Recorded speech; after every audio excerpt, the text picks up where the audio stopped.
আজ আপনাদেরকে একটা ঘাস কাটার পদ্ধতি দেখাই।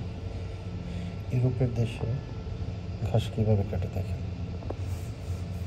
কাজ করবে তারা, গায়ে লাগবে না, কাজের কোনো কষ্ট হবে না। এই যে দিকটায় দেখেন,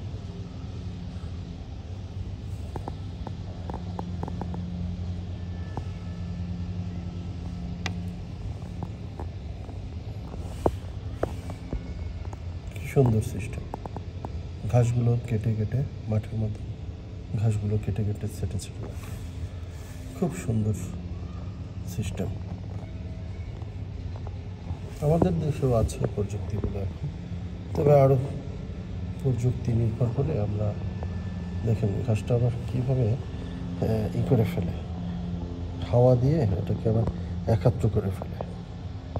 একজনে কেটে যাচ্ছে আর একজনে হাওয়া দিয়ে ক্লিন করে ফেলছে রাস্তা থেকে। পোশাক আশাক তাদের ডিসিপ্লিন কোনো রকম যাতে অসুস্থ না হয়ে যায়।